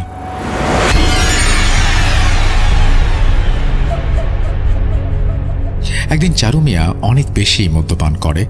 সারাদিন যা রোজগার করে বেশ কিছু অংশ মদ্যপান করে এবং বাকিগুলো পকেটে থাকে বা কখনো কোথাও পড়ে যায়, তার কোনো ঠিক নেই। ঠিক সেদিন মদ্যপান করে বাড়ি আসার পর কোনো বাজার সদাই না থাকায় তার স্ত্রী এবং বাচ্চারা সবাই চিৎকার চেঁচামেচি শুরু করে। তখন চারু মিয়া এতটাই নেশাগ্রস্ত ছিল যে তার কোনো হিতাহিত জ্ঞান ছিল না। সে তখন ঘর থেকে তরকারি কাটার একটা বটি নিয়ে এসে বলে সবাইকে জবাই করে ফেলবেন। তার আশেপাশের অনেক লোক তখন জড়ো হয়ে গেছে। সবাই যখন চেষ্টা করছে ওর হাত থেকে বটিটি নিতে, তখন সে চাচ্ছে কাউকে না কাউকে আঘাত করতে। এক পর্যায়ে উপস্থিত সমস্ত লোকজন ভাবেও নি এমন একটা ঘটনা ঘটবে। চারু মিয়া কাউকে আঘাত করতে না পেরে নিজের গলায় বটি চালিয়ে দেয়। তখন উপস্থিত সবাই যারা ছিল তারা সবাই অনেকে ভয় পেয়ে যায়। তখন মুহূর্তের মধ্যেই তার হাত থেকে বটি পড়ে যায় এবং অতিরিক্ত রক্তক্ষরণের ফলে সে মাটিতে লুটিয়ে পড়ে। সবাই তাকে ধরতে আসবে, তখন আচমকা দুই হাতের দুই আঙুল দিয়ে গলায় একটা টান দেয়। ততক্ষণে 2-3 জন এসে গামছা দিয়ে গলা পেঁচিয়ে হাসপাতালে নিয়ে যাওয়ার ব্যবস্থা করে ফেলেছে। কিন্তু হাসপাতালে যাবার আগেই পথেই সে মারা যায়। এখান থেকেই মূল ঘটনার শুরু। সে আত্মহত্যা করলেও সে যেহেতু সুস্থ মানুষ ছিল না, তাই গ্রামের কবরস্থানে তাকে দাফন করতে কোনো বাধা ছিল না এবং দাফন কাজও অনেক দ্রুত করা হয়। তার মৃত্যুতে যারা উপস্থিত ছিল তাদের অনেকেই সেই চোখের সামনে ভয়ানক আত্মহত্যা দেখে মারাত্মকভাবে ভয় পেয়েছিল। গ্রামের যে কবরস্থানে তাকে দাফন করা হয়েছে তার পাশেই যাতায়াতের রাস্তা এবং অন্য পাশে বিশাল দিঘির সমান, কিন্তু সবাই পুকুর বলে। আর ঘটনা যখন 1995 সালের, তখনকার সময় সন্ধ্যার পরে এই রাস্তায় মানুষের যাতায়াতটা অনেকটা কম ছিল। যেদিন তাকে দাফন করা হয় তার পরদিন থেকেই এই গ্রামের এবং পাশের গ্রামের যারাই এই রাস্তা দিয়ে একটু রাত করে যাওয়া আসা করে তারাই দেখে চারু মিয়া রাস্তার পাশে হাঁটাহাঁটি করছে, কেউ বা দেখে কবরস্থানের দেয়ালের উপরে হাঁটাহাঁটি করছে। তখন অনেকেই ডাক দেয় কিন্তু সাড়া পায় না, ভাবে হয়তোবা আজকে বেশি নেশা করেছে তাই এমনটা হচ্ছে। কিন্তু সেই মানুষগুলো যখন বাড়িতে ফেরে এবং জানতে পারে যে চারু মিয়া আর এই পৃথিবীতে নেই, তখন তারা ভাবে তাহলে আমরা কাকে দেখলাম। মাঝরাতে আশেপাশের মানুষগুলো রাতে সজাগ হলে কেন যেন একটা শব্দ পায় কবরস্থান থেকে, আর অনেকগুলো কুকুরের ঘেউ ঘেউ আওয়াজ। সপ্তাহখানেক পরের ঘটনা, ভয়ঙ্কর এক ঘটনা। চারু মিয়ার পাশের বাড়ির এক লোক ব্যবসার কাজে বাইরে ছিলেন এবং অনেকদিন ধরেই সেখানে ছিলেন। তিনি যেদিন বাড়ি ফিরবেন ওই কবরস্থানের কাছাকাছি আসতেই চারু মিয়াকে দেখেন। তখন বলেন, চারু ভাই এত রাতে কি করো এখানে, বাড়ি চলো। তখন চারু মিয়া আস্তে আস্তে হাঁটছে। ওই লোক আবার বলল, চলো না, আমি বাড়ি নিয়ে যাব। এই বলে যখন লোকটি চারু মিয়ার হাতটা ধরল, ঠিক তখনই চারু মিয়া মাথা উঠিয়ে তাকালো। প্রতিবেশী লোকটা ভয়ে দেখল চারু মিয়ার গলায় ক্ষত এবং সেখান দিয়ে ফিনকি দিয়ে রক্ত বের হচ্ছে, আর চারু মিয়া 2 হাতে আঙুল দিয়ে গলায় আস্তে আস্তে টান দিচ্ছে। লোকটা ভয়ে একদম জমে গেছে। যখন তার সামনে চারু মিয়া ভীষণ বাজেভাবে একটা হাসি দিল, লোকটা তখন জোরে একটা চিৎকার দিয়ে মাটিতে পড়ে যায়। তার যখন জ্ঞান ফেরে, কবরস্থানে পাশের বাড়িতে বাড়ির অনেক মানুষ তাকে ঘিরে আছে, কিন্তু সেই ভদ্রলোক প্রায় 3 দিন কোনো কথাই বলতে পারে না। আর এই 3-4 দিন তার ভীষণ জ্বর হয়। পরে সবাইকে বলে তার সাথে কি ঘটনা ঘটেছিল। সবাই বলে চারু মিয়া তো আর নেই, মারা গেছে। তখনকার সময় যোগাযোগ ব্যবস্থা তেমন ভালো ছিল না, কে তাকে ফোনে জানাবে চারু মিয়া নেই। তারপর ধীরে ধীরে সবার মধ্যে ছড়িয়ে পড়ল। সন্ধ্যার পর কেউ আর একা রাস্তায় বের হতে সাহস করে না। অনেকেই এই এলাকায় আসলে দূর থেকেই অপেক্ষা করে আরও লোকজন আসলে একসাথে যাবে বলে। পাড়ার অনেক ছেলেমেয়েরাই যখন 10-12 জন একটা গ্রুপ বানায়, 2-1 জন কেউ আসলে তাদের রাস্তা পার করে দেয়। আর একদিনের ঘটনা। লেখাটা অনেক বড় হয়ে যাচ্ছে, আমি ছোট করার চেষ্টা করছি। আসলে সম্পূর্ণ ঘটনা বলতে গেলে ইমেইলে অনেক বড় হয়ে যাবে। আরেকদিন এলাকার এক মুদি দোকানদার তার দোকানের মালামাল কিনে এলাকার একটা রিকশায় দিয়ে উনি সাইকেল দিয়ে পিছে পিছে আসছিলেন। রাত তখন প্রায় 9টা বাজবে। হঠাৎ মাঝ রাস্তায় তার সাইকেলের পাংচার হয়ে যায় এবং রিকশাওয়ালা ভাইকে তিনি ডাকলেও রিকশাওয়ালা ভাই শুনতে না পেয়ে চলে যায়। তখন দোকানি কি করবেন, এত রাতে সাইকেল মেরামতের দোকানও বন্ধ, কোনো উপায় না পেয়ে হাঁটা ধরলেন। তার মধ্যে সে ভয় পেতেও শুরু করলেন। এতখানি রাস্তা হেঁটে যাবেন, কিন্তু কবরস্থানের পাশ দিয়ে যাবার সময় কি হবে? ওইদিকে রিকশাওয়ালা ভাই কবরস্থানের কাছাকাছি আসতেই দেখে দূর থেকে সাদা কোনো মানুষের অবয়বের মতো কিছু একটা মুভ করছে। সে তখন থেমে গেল আর পেছনে ফিরে দেখল দোকানি নেই। রিকশাওয়ালা চিন্তিত হয়ে পড়লেন, উনি আবার কোথায় গেলেন? আমি একা কিভাবে যাব? রিকশাওয়ালা ভাই অনেকক্ষণ অপেক্ষা করতে করতে কাউকে না পেয়ে চিন্তা করলেন একাই যাবেন। তখনই সাদা অবয়বটি মনে হচ্ছে ধীরে ধীরে কাছে এগিয়ে আসতে লাগলো। তিনি রিকশাটি একটা সাইডে রেখে সেই বড় পুকুরের পাড় দিয়ে ওই পারে যাওয়ার জন্য হাঁটা দিলেন। বলে রাখা ভালো, পুকুরের 2 পারে কিছুটা জঙ্গল ও কয়েকটা কবর রয়েছে, সেগুলো সবই পারিবারিক। এখান দিয়ে সন্ধ্যার পরে কেউ যায় না, যদিও কেউ কখনো কিছু দেখেনি। এখন রিকশাওয়ালা ভাইয়ের কাছে যেন চারু মিয়ার কবর থেকে এই জঙ্গলের রাস্তা অনেক ভালো। তিনি অনেকক্ষণ হাঁটার পর অপর পাশে গিয়ে দেখেন এলাকার ছেলেগুলো নেই। রিকশাওয়ালা ভাই চেনেন সবাইকে। উনি 2-3 জনকে ডাক দিলেন, তারা আসতে চাইছিল না। অনেক অনুরোধ করে তাদের সবাইকে জড়ো করলেন তিনি এবং একসাথে লাঠি নিয়ে ওই পাশে গিয়ে রিকশাটা আনবেন বলে হাঁটতে শুরু করলেন। দূর থেকে কেউ চিৎকার করে ডাকছে। একটু পরে দেখেন দোকানি আসছে। তখন দোকানি কেন দেরি হলো বলল, আর রিকশাওয়ালা ভাইও কতটুকু ভয় পেয়ে জঙ্গলের রাস্তা দিয়ে ওই পাশে গিয়েছে সেটাও বলল। ওই পাশে গিয়ে ছেলেগুলো বলল এক কথা, তারা আজকে শুধুমাত্র 3 জন করে 2 পাশে ছিল। 2 পাশে তারাই দেখল কবরের ওপর অদ্ভুত ধরনের একটা আলো জ্বলছে আর নিভছে। এটা দেখে তারা কেউ ভাবছে একবার রাস্তায়, একবার কবরস্থানের দেয়ালের উপর কেউ যেন হাঁটাহাঁটি করছে। পরে 2 পাশে ছেলেরা জোরে চিৎকার করে একে অপরকে ডাক দিতে লাগলো। তখন আশেপাশের বাড়ি থেকে মানুষ বেরিয়ে আসলো এবং জিজ্ঞেস করলো কি হয়েছে। তখন তাদেরকে ঘটনা বললে তারা কিছুই দেখতে পায় না। পরে ওই পাশের ছেলেগুলোকে নিয়ে আসতে দেখে তারাও অনেক ভয় পেয়েছে। এরপর যে যার বাড়ি চলে যায়। গ্রামবাসীর মধ্যেও একটা আতঙ্ক ছড়িয়ে পড়ে। তারা পাশের 2 গ্রামে পরের এক মসজিদের হুজুরের কাছে যান, কেননা ওই হুজুর অনেক কামেল বান্দা ছিলেন। হুজুর পরদিন সন্ধ্যার পর আসলেন এবং গ্রামবাসীকে বললেন, এটা ভয়ের কিছু নেই, চারু মিয়ার মৃত্যুটা অস্বাভাবিক মৃত্যু, তাই একটা দুষ্টু জিন সুযোগ পেয়ে এই কাজ করেছে। মানুষ যখন ভয় পাওয়া শুরু করলো তখন ওই জিন ইচ্ছে করেই সবাইকে আরো ভয়ঙ্করভাবে ভয় দেখাতে শুরু করলো।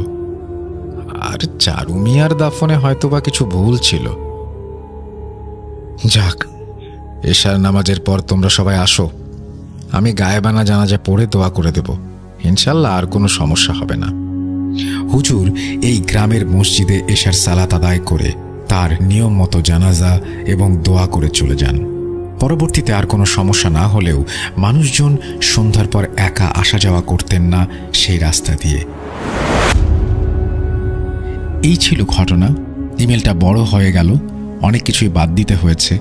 আর আমরা 2000 সালে এই গ্রামে জমি কিনি, বাড়ি করি, একই সূত্রে এই ঘটনাটি শুনতে পাই। ছোট বড় সবারই মুখে এই ঘটনা শোনা যায়। তাই রাসেল ভাই, আমি 100% সত্য ঘটনা এটাকে বলবো।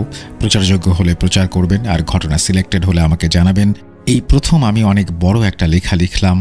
লেখার অভিজ্ঞতা নেই, জানি না লেখায় ভুল হয়েছে কিনা। যদি ভুল হয় ক্ষমা সুন্দর দৃষ্টিতে দেখবেন। এই বলে তিনি তার ঘটনা শেষ করেছেন। Thank you very much. আপনার ঘটনাটি আসলে অনেক চমৎকার এবং আশা করছি আপনারা যারা শুনলেন তাদের কাছেও ভালো লেগেছে। যদি ভালো লাগে অবশ্যই আমাদেরকে জানাবেন আর আমাদেরকে ইমেল করে ঘটনা পাঠাবেন। ঈদ কিন্তু একেবারেই কাছাকাছি চলে এসছে, সুতরাং দ্রুত ঈদের এপিসোডের ঘটনা পাঠিয়ে দিন। আমাদের ইমেল অ্যাড্রেস russell.booth.com@gmail.com। আমরা চলে যাচ্ছি আমাদের পরবর্তী ঘটনায়।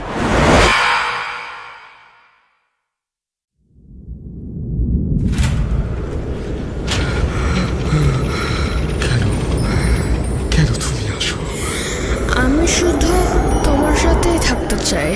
কিভাবে সম্ভব? মৃতদের এই পৃথিবীতে থাকতে নেই। তুমি তুমি চলে যাও, চলে যাও, প্লিজ চলে যাও। সবটাই কি ইলুশন, নাকি অন্য জগতের কেউ কখনো হাজির হয়ে যায় চোখের পলকে? Bhoot.com with Russell। Welcome back. আরও একবার আপনাদের সবাইকে স্বাগত জানাচ্ছি আমি রাসেল। আশা করছি আপনারা সবাই ভালো আছেন এবং ভালোর দলে আছেন, আর একই সাথে এনজয় করছেন আমাদের আজকের এপিসোড। আর আমরা আসলে সত্যি কথা বলতে সেটা হচ্ছে আপনাদের জন্য সবসময় চেষ্টা করি ভালো কিছু ঘটনা নিয়ে হাজির হতে, এবং এইটা তো সবসময় আমাদের উপরে ডিপেন্ডও করে না। আসলে কোনো সময় আমাদের লিসনারদের দিকে তাকিয়ে থাকতে হয়, কারণ আমরা কোনো ঘটনা, এটা ফিকশন না যে আমরা কোনো কিছু বানিয়ে বলবো। গত সপ্তাহে আপনারা দেখেছেন যে আমাদের খুব প্রিয় একজন মানুষ চিন্টু ভাইয়ের বার্থডে ছিল, এবং যারা তাকে বার্থডেতে শুভেচ্ছা জানানোর সময় পাননি তারা এখানে শুভেচ্ছা জানাতে পারেন। এবং একটু বলে রাখি, চিন্টু ভাই হচ্ছে সেই মানুষটি যিনি আমাদের সমস্ত ব্যাকগ্রাউন্ডগুলো কখনো কালেক্ট করেছেন আর কখনো ক্রিয়েট করেছেন। সো তার জন্য অনেক অনেক ধন্যবাদ চিন্টু ভাইকে, এবং তার জন্মদিন শুভ হোক। যদি অনেক দেরি হয়ে গেছে তারপরেও বলছি, আমরা উইশ করেছিলাম সময় মতোই। এবং আমি বলবো যে আমাদের Bhoot.com-এর এই যে যাত্রা, তার আগে ছিল ভূত FM-এও আমাদের একসাথে থাকা, এবং এই যে 2010 থেকে আজকে 2023 সাল এখনো পর্যন্ত আমরা যে শো করে যাচ্ছি তার অনেকটাই ক্রেডিট কিন্তু চিন্টু ভাইয়ের। কারণ একটা জিনিস মনে রাখবেন যে ব্যাকগ্রাউন্ড মিউজিক যদি ভালো না হয় তাহলে কোনো হরর কন্টেন্টের কোনো মজা থাকে না। চিন্টু ভাই এই শোটাকে নিজের মতো করে এবং কতটুকু ভালোবাসা দিয়ে তিনি এই শোটা করেন, এটা আসলে না শুনলে বা না জানলে আপনারা কখনো বুঝবেন না। আমাকে এবং চিন্টু ভাইকে দুজনকেই, যেহেতু আমাদের প্রত্যেক সপ্তাহে নিয়ম মেনে এই কাজটা করতে হয়, লাইফের অনেক কিছু স্যাক্রিফাইস করতে হয়, অনেক ইভেন্ট মিস করতে হয়, অনেক কিছু। বাট খুশির ব্যাপার হচ্ছে আপনাদেরকে পেয়ে যাই। রাত 11:59 হলেই আপনারা জড়ো হন এবং আমাদের ঘটনা শোনেন, এটা একটা বিশাল ব্যাপার। যাই হোক, আমরা কথা না বাড়িয়ে সরাসরি ঘটনায় চলে যাব। আমরা চলে যাচ্ছি আমাদের পরের ইমেইলে, এবং আশা করছি এই ইমেলটা আপনাদের ভালো লাগবে। যেভাবে লেখা আছে আমি সেভাবেই পড়ছি। লিসেনার্স, স্টোরি টেলার সবাইকে সালাম, স্পেশালি রাসেল ভাই ও আফনান ভাই, কারণ আমি দুজনেরই অনেক বড় ফ্যান। রাসেল ভাই, আপনি আমার ঘটনাটি পড়ে শোনালে আমি খুবই খুশি হব। আসসালামু আলাইকুম, আশা করি ভালো আছেন। জানি আপনি সবসময় ভালোর দলে, তাও জিজ্ঞাসা করলাম, দয়া করে আমার ঠিকানা সম্পূর্ণ গোপন রাখবেন। আমি সময় নষ্ট না করে সরাসরি ঘটনায় চলে যাচ্ছি। ঘটনাটি মূলত আমার দাদাকে নিয়ে, যিনি তৎকালীন সময়কার স্বনামধন্য পীর বংশের একজন কামেল পীর ছিলেন। ঘটনাটি আমার দাদার মুখে যেভাবে শোনা আমি সেভাবেই শুরু করছি। আশা করছি লিসেনারদের বুঝতে সমস্যা হবে না।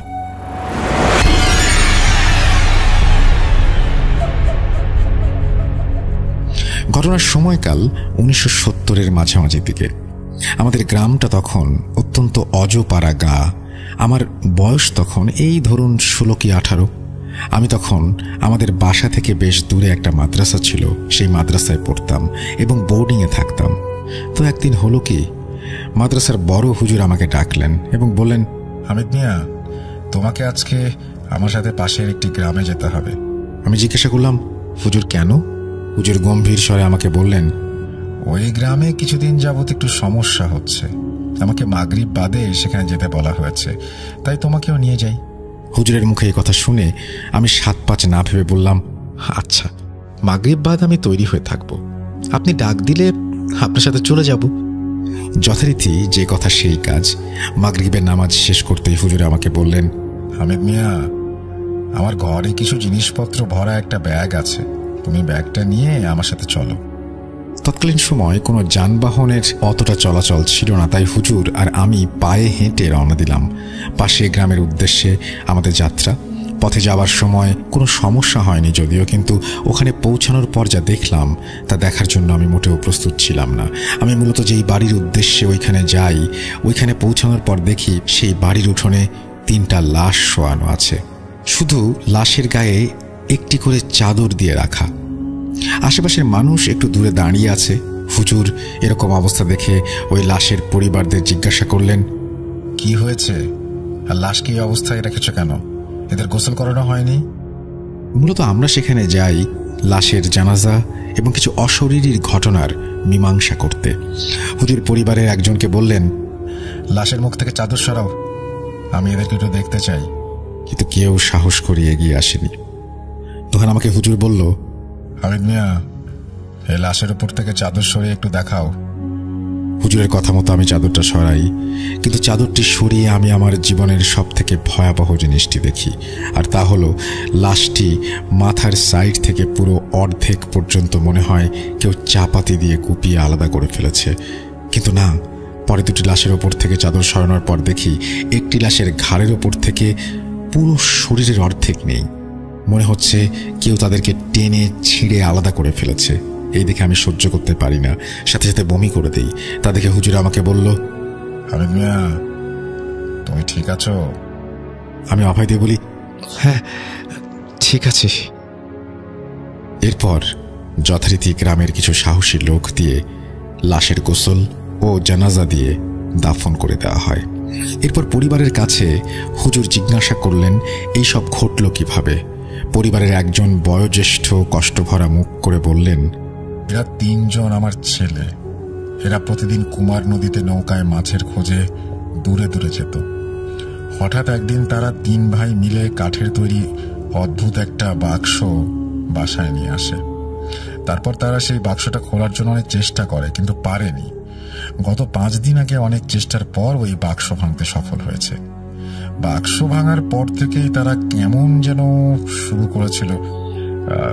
মনে হচ্ছিল কিছু দেখে ওরা অনেক ভয় পেয়েছে। তারপরও তারা মাছ মারতে যায়। আমি তাদের মাছ মারতে যেতে নিষেধ করি। নিষেধ উপেক্ষা করে মাছ মারতে যায় তারা। পরে কাল সকালে ওই নৌকায় তাদের এই অবস্থায় পাওয়া গেছে, লাশ। হুজুর সেই বাক্সটি দেখতে চায়। লোকটি বাক্সটি নিয়ে হুজুরের দিকে আসে এবং তখনই হুজুর বাক্সটি দেখে কেমন যেন একটু অস্বস্তি বোধ করতে থাকেন।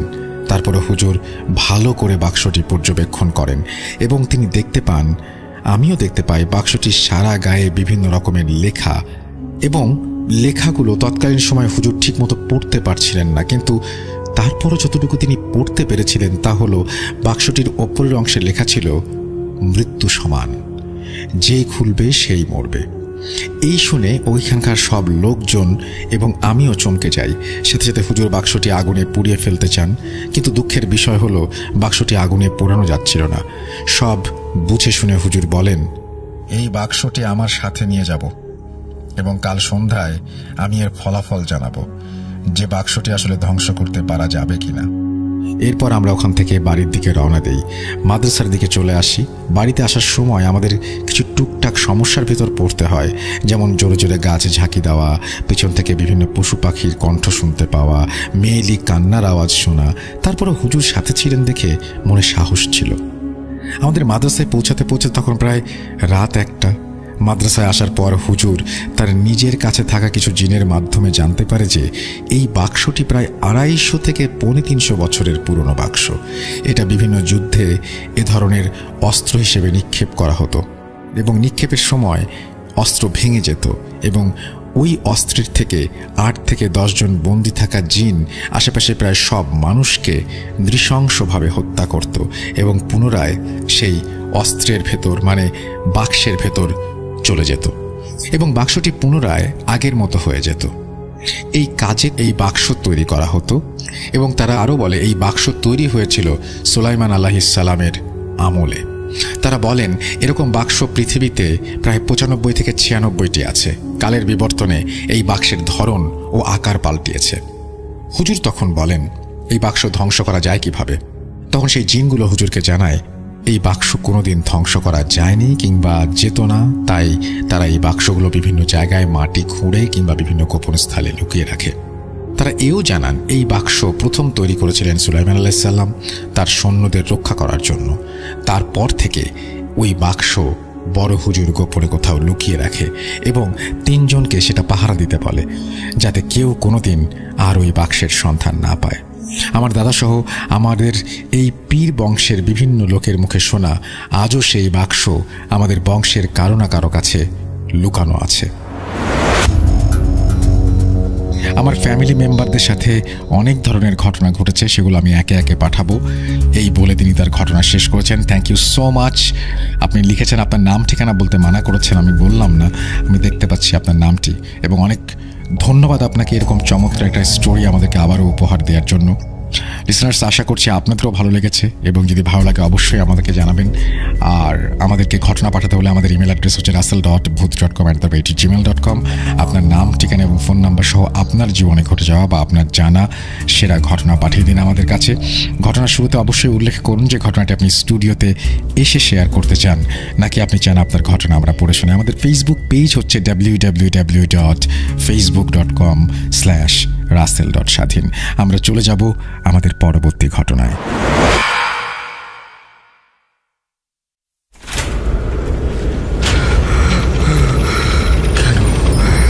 কেন তুমি আসো?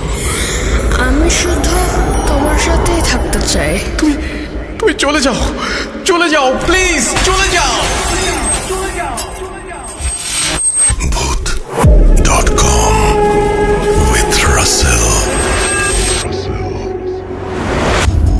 Welcome back. আপনাদের সবাইকে স্বাগত জানাচ্ছি আমি রাসেল। আশা করছি আপনারা সবাই ভালো আছেন। 177তম এপিসোডে আবারও আপনাদের স্বাগত জানাচ্ছি।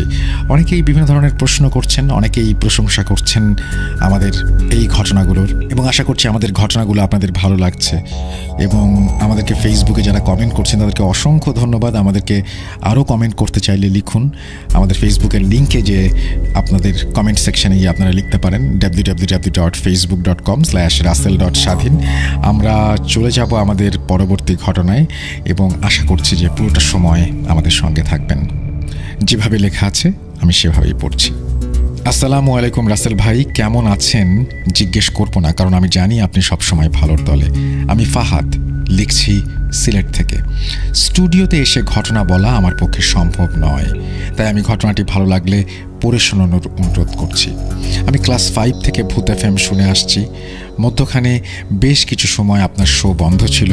সেই সময় ইউটিউব থেকে আপনার আগের এপিসোডগুলো ডাউনলোড করে শুনতাম। বেশ কিছুদিন ধরে ভাবছিলাম একটা ঘটনা পাঠাবো, তবে সুন্দরভাবে গুছিয়ে লিখতে না পারার কারণে পাঠাতে পারছিলাম না। শেষমেশ ঘটনাটি লিখে পাঠানোর সিদ্ধান্ত নিলাম। অগোছালো লেখার জন্য শুরুতেই ক্ষমা চেয়ে নিচ্ছি। আজকে যে ঘটনাটি বলবো সেটা আমার ফুপুর সাথে ঘটেছিল। অনেক আগে একবার ফুপু এই ঘটনাটি আমাকে বলেছিলেন। সে সময় আমি এত গুরুত্ব দিয়ে শুনিনি, তাই সেদিন ফুপুর সাথে আমার যখন দেখা হয় তখন ঘটনাটি তার কাছ থেকে আমি শুনে নিই। আমার ফুপুর হাজব্যান্ড ছিলেন অত্যন্ত সাহসী মানুষ। উনি প্রায় রাতেই মাছ ধরতে যেতেন। আমাদের আঞ্চলিক ভাষায় যাকে বলা হয় আলো শিকার। সাধারণত আলো শিকার করতে দুটি জিনিসের প্রয়োজন হয়, টর্চ লাইট এবং বর্ষা। ওনাদের বাড়ির সাথে ছিল অসংখ্য মাঠ এবং খাল আর বিল। যখন বর্ষাকাল আসতো তখন পানি, খাল, বিল সব জায়গায় জমা হয়ে যেত। সেখানে অসংখ্য মাছ পাওয়া যেত। মূল ঘটনায় যাওয়ার আগে কিছু বর্ণনা দেই। ওনাদের একতলা বিশিষ্ট একটি দালান ঘরটির সাথে একটি কাঁচা রাস্তা, এবং কাঁচা রাস্তার সাথেই মেইন রোড। কাঁচা রাস্তার শুরুতেই এবং মেইন রোডের সাথেই একটি কবরস্থান। কবরস্থানের পাশেই গাছগাছালিতে ঘেরা, এবং পাশেই বড় একটি বাঁশঝাড়, এবং এর কিছু দূরেই ফুপুদের বাসা, আর সাথে কয়েকটা বাড়ি রয়েছে, এবং এর পরে আরও অনেক খালি মাঠ রয়েছে। ফুফা যখন রাতে আলো শিকার করতেন প্রায়ই ওনার সাথে অদ্ভুত ঘটনা ঘটত। যেমন একদিন ওনার পাশের এক খালে উনি গিয়েছিলেন শিকারে। উনি দেখতে পেলেন সেই খালে অসংখ্য মাছ। মাছগুলো সাধারণ মাছের চাইতে অনেক বড়, এবং মাছগুলো দেখতে অদ্ভুত ছিল। ফুপা বুঝতে পারলেন যে এগুলো মাছ নয়। উনি ভয় না পেয়ে বিভিন্ন দোয়া দুরুদ পড়ে সেখান থেকে চলে আসেন। আরেকদিন উনি আলো শিকার করে বাড়ি ফিরছিলেন। প্রথমেই বলেছিলাম ওনাদের কাঁচা রাস্তার সাথে একটি কবরস্থান এবং একটি বড় বাঁশঝাড় রয়েছে। যখন বাঁশঝাড়ের কাছে এলেন তখন তিনি দেখতে পেলেন পুরো বাঁশঝাড়টি ওনার ওপরে পড়ে যাচ্ছে। উনি সাথে সাথে বাঁশঝাড়ের জায়গা অতিক্রম করেন এবং দোয়া দুরুদ পড়তে শুরু করলেন, এবং সেখান থেকে চলে এলেন। যেহেতু উনি অনেক সাহসী ছিলেন তাই উনি ভয় পাননি। বলা যায় গভীর রাতে কেউ একা রাস্তা দিয়ে হেঁটে আসলে কোনো জিন বাঁশঝাড়ে ফেলে মানুষকে ভয় দেখাতে চায়। যদি কেউ ভয় পেয়ে যায় তাহলে সে অসুস্থ হয়ে পড়বে। এর কিছুদিন পরে ফুফা একদিন আলো শিকারে যান। সেদিন ওনার টর্চ লাইট সমস্যা করছিল। হঠাৎ উনি দেখতে পান ওনার সামনে কয়েকটা কুকুর আসছে। এত রাতে কুকুর কোথা থেকে আসবে উনি বুঝতে পারছিলেন না। তারপর পরও উনি বিষয়টা স্বাভাবিকভাবে নিলেন এবং সামনে এগোতে লাগলেন। কিন্তু কুকুরগুলো সামনে আসতেই উনি দেখতে পেলেন কুকুরগুলোর চোখ লাল, শরীরের রং কালো। ওনার দিকে কুকুরগুলো খুবই রাগান্বিত দৃষ্টিতে তাকিয়ে আছে। উনি কিছুটা ভয় পেয়েছিলেন, তবুও উনি বিভিন্ন দোয়া দুরুদ পড়তে শুরু করলেন। সেই কুকুরগুলোকে অতিক্রম করে চলে আসলেন। উনি আর পেছনে ফিরে তাকাননি। প্রায় ওনার সাথে এরকম অস্বাভাবিক ঘটনা ঘটে। এবার সে মূল ঘটনায়। আমার ফুপুর একটা মেয়ে আছে, এখনও 40 দিন পেরোয়নি। ফুফা রাত্রে আলো শিকারে যেতে চাইলেন। ওনার মা ছিলেন ধার্মিক মানুষ। ওনার মা ফুপাকে বাধা দিয়ে বললেন, এত মাছের প্রয়োজন নেই, তোর ঘরে এখন একটা মেয়ে রয়েছে, 40 দিনও হয়নি, তুই ঘরে থাক, তোর মেয়ের সাথে থাক, এত রাতে মাছ ধরার দরকার কি? ফুফা এই কথাগুলো শুনে হেসে উড়িয়ে দিলেন এবং আলো শিকারে বের হয়ে পড়লেন। সেদিন উনি বেশ কিছুক্ষণ আলো শিকার করার পর মাছ পেলেন না, তাই বাড়ি চলে এলেন। উনি রাস্তা দিয়ে একাই হেঁটে আসছিলেন। ওনার কাছে মনে হচ্ছিল যে ওনার পেছন পেছন কেউ যেন হেঁটে আসছে। উনি পেছনে ফিরে তাকালেন, কিন্তু কিছুই দেখতে পেলেন না। বেশ কয়েকবার ওনার সাথে এরকম ঘটনা হয় এবং অবশেষে উনি বাড়ি চলে আসেন। বাড়িতে আসার পর ফুপু এসে গেট খুলে দেন। উনি রুমে ঢুকেই বাথরুমে গিয়ে হাত পা ধুয়ে আসেন। ততক্ষণে ওনার মেয়ে ঘুমিয়ে পড়েছে। ফুপু ওনার জন্য খাবার এনে দেয়। খাবার খাওয়া দাওয়া শেষ করে ওনারা টুকটাক কথা বলছিলেন আস্তে ধীরে, যাতে ওনাদের মেয়ে ঘুম থেকে না ওঠে। বেশি কথা না বলে ফুপা ঘুমানোর জন্য বিছানায় যান। ততক্ষণে ফুপু থালা বাসন পরিষ্কার করছিলেন। হঠাৎ শুনতে পেলেন ওনাদের দরজায় কেউ আঘাত করছে। ঠক ঠক ঠক ঠক ঠক। ফুপু উঠে গিয়ে দরজা খুললেন। দরজা খোলার পর উনি দেখতে পেলেন বাইরে কেউ নেই, কিন্তু দরজা খুলতেই একটা প্রজাপতি এসে ঘরের ভেতরে ঢুকে পড়ল। কে এসেছে দেখার জন্য চাচা তাকিয়েছিলেন, কিন্তু কাউকেই দেখতে পেলেন না এবং উনি আর কিছু না ভেবে শুয়ে পড়লেন। ফুপুর চোখে তখনও ঘুম ছিল না, কিছুটা বিরক্ত বোধ করছিলেন, তাই এই বিষয়টাকে তেমন বেশি আমলে নেননি এবং দরজা লাগিয়ে উনি ওনার কাজ শেষ করেন। তখন ওনাদের ছাদে কি ঘটেছিল, ছাদের এপাশ ওপাশ আবার ওপাশ এপাশ এরকম একটা শব্দ হচ্ছিল। মনে হচ্ছিল যে কেউ একজন ছাদে হেঁটে বেড়াচ্ছে। ফুফা রেগে গিয়ে বললেন, এই কে রে, এত রাত্রে ছাদে কে হাঁটছে? উঠে আসবো নাকি যাবি? এরপর শব্দটা বন্ধ হয়ে যায়। তবে কিছুক্ষণ পর শব্দটা আবার হচ্ছিল। সকালে ফুপু ঘুম থেকে উঠলেন, কিন্তু প্রতিদিন ঘুম ভাঙত ফুপুর মেয়ের কান্নার আওয়াজে। কিন্তু আজ উনি ঘুম থেকে উঠে দেখেন সকাল 8টা বাজছে। ওনার মেয়ে গভীর ঘুমে। উনি ভাবলেন এই ফাঁকে সকালের কিছু কাজ সেরে নেই। উনি যাবতীয় কাজ শেষ করলেন এবং দেখলেন ওনাদের মেয়ে তখনও গভীর ঘুমে। এর কিছুক্ষণ পর ফুফা ঘুম থেকে উঠলেন, মুখ ধুলেন। এরপর ফুপাকে জানালেন যে ওনাদের মেয়েটা এখনো ঘুমিয়ে, প্রতিদিন এত আগে উঠে আজ উঠছে না। আমার ফুপা ওনার মেয়ের কাছে গেলেন এবং মেয়েকে ঘুম থেকে জাগানোর চেষ্টা করলেন, কিন্তু ওনার মেয়ে একদম চুপচাপ শুয়ে আছে। ফুপা মেয়েকে কোলে নিলেন এবং কোলে নিয়ে বুঝতে পারলেন মেয়ে শ্বাস নিচ্ছে না। ফুপু ততক্ষণে কেঁদে ফেলেছেন এবং মেয়েকে ওনার কোলে নিয়ে নাম ধরে ডাকতে শুরু করেছেন। এরপরে বাড়িতে ডাক্তার আনা হলো। ডাক্তার এসে ফুপুকে জানালো যে বাচ্চাটি মারা গিয়েছে। ফুপুর কান্নায় বাড়ি প্রকৃতি সব নিস্তব্ধ হয়ে গিয়েছে। একদম সুস্থ সবল একটা বাচ্চা, তার এইরকম পরিণতি কিভাবে সম্ভব? তার মৃত্যুতে সবাই কষ্ট পেয়েছে, কেউই মেনে নিতে পারছে না এই মৃত্যুটা। বিয়ের মৃত্যুর বেশ কিছুদিন হয়ে গেছে। এর মধ্যে হঠাৎ ফুপার সেই রাতের ঘটনার কথা মনে পড়ে। উনি একজন হুজুরের কাছে যান এবং তাকে গিয়ে সেই রাতের ঘটনার কথা বলেন। হুজুর ফুপাকে বলেন উনি অনেক রাত করে বাড়ি ফিরেছিলেন, তাই কিছু হয়তো ওনার পেছন পেছন এসেছিল এবং সেটা প্রজাপতি রূপে তাদের ঘরে প্রবেশ করে। এরপর ফুপা বুঝতে পারলেন যে তার নিজের ভুলেই তিনি মেয়েটিকে হারিয়েছেন। এই বিষয়টা উনি ওনার মায়ের থেকে প্রথমে গোপন রাখেন, কিন্তু কিছুদিন পর উনি বিষয়টা জেনে যান। কিন্তু উনি ফুপুকে কিছু বলেননি। বলে আর কোনো লাভ নেই, যা হবার হয়ে গিয়েছে। এরপর কখনো ফুপা আর আলো শিকারে বের হননি। এই ছিল আমার ঘটনা। ভালো লাগলে শেয়ার করবেন, পড়ে শোনাবেন। লেখায় অনিচ্ছাকৃত ভুলের জন্য দুঃখিত। আমার নাম ফাহাদ আহমেদ। তারপরে তিনি তার কন্ট্যাক্ট নাম্বার শেয়ার করেছেন। Thank you very much Fahad আপনার ঘটনার জন্য। আশা করছি এই ঘটনাটি আপনাদের ভালো লেগেছে। যদি ভালো লাগে অবশ্যই আমাদেরকে জানাবেন। আমাদের ইমেল অ্যাড্রেস russell.bhuth.com@gmail.com অথবা আমাদের ফেসবুক পেজে যেয়ে আপনারা লিখতে পারেন www.facebook.com/russell.স্বাধীন।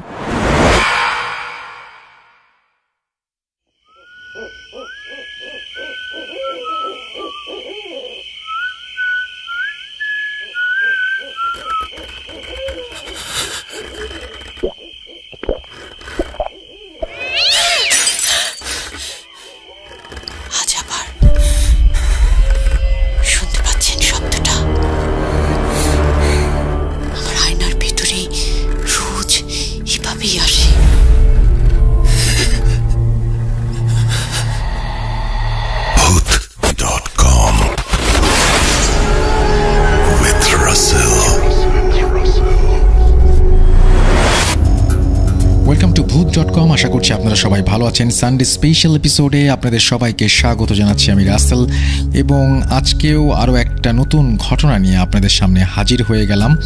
আর এই ঘটনাটি আমাদেরকে যিনি পাঠিয়েছেন তার নাম উল্লেখ করে বলছি, যেভাবে উনি লিখেছেন আমি ঠিক সেভাবেই পড়ে শোনাচ্ছি। শুরুতেই সালাম জানাই, আমার নাম সিয়াম। রাসেল ভাই ভালো থাকার দলে, তাই কেমন আছেন জানতে চাইলাম না। অনিচ্ছাকৃত ভুলের জন্য ক্ষমা প্রার্থী। এটা আমার পাঠানো প্রথম ঘটনা। দুঃখিত, আমি অনেক দূরে থাকার কারণে স্টুডিওতে সরাসরি এসে ঘটনাটি বলতে পারছি না। বেশি কথা না বলে আমি ঘটনায় চলে যাব। আমার ছোটবেলার বন্ধু, আমার সাথে বেড়ে ওঠা এক বন্ধুর কথা, যে এখন প্রবাসে রয়েছে। আমি বেসরকারি একটি ইউনিভার্সিটিতে স্টাডি করছি, এবং এটি কুমিল্লার হোমনা থানার খোদে দাউদপুর গ্রামে ঘটে যাওয়া একটি ঘটনা। আমি নিজেও এই ঘটনাটি দেখেছি। তাদের বাড়িটি ছিল আমাদের গ্রামের বিলের পাশে, আর ওইখানে মানুষ এত যাতায়াত করতো না, আর রাতে একদমই না। আজকে আমার বন্ধু হাবিবের মার সাথে ঘটে যাওয়া ঘটনাটি শেয়ার করছি। ওর মা ও ছোট বোন, ও ছাড়া বাড়িতে ওদের আর কেউ ছিল না।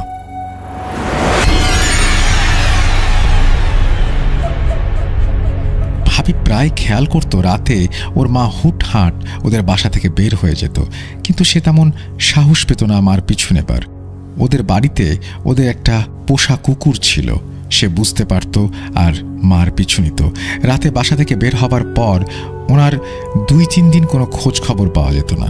তারপর অনেক দূর থেকে খবর আসতো ওনাকে খুঁজে পাওয়া গেছে। তারপর তারা তাকে যে নিয়ে আসতো। একদিন ওকে খুঁজে পাওয়া যাচ্ছে না। সব সময়ের মতো এবার ওরা খবর পেল ওর মা অনেক দূরে এক গ্রামের এক বড় বটগাছের তলায় শুয়ে আছে। সে ঘটনা ওই গ্রামের পুরো গ্রামবাসী দেখেছে। এরপর হুজুর নিয়ে এসে ওনাকে ওই গাছ থেকে নামানো হলো। যে ঘটনা ওই গ্রামের পুরো গ্রামবাসী দেখেছে। তারপর হুজুর এসে ওনার মাকে যখন নামায়, তখনও গ্রামের মানুষজন উপস্থিত ছিল, এবং হাবিবের বাবা তখন প্রবাসে ছিল ওর বড় ভাইয়ের সাথে। হাবিবের মেঝো ভাই সোহেল তখন ঢাকাতে ছিল।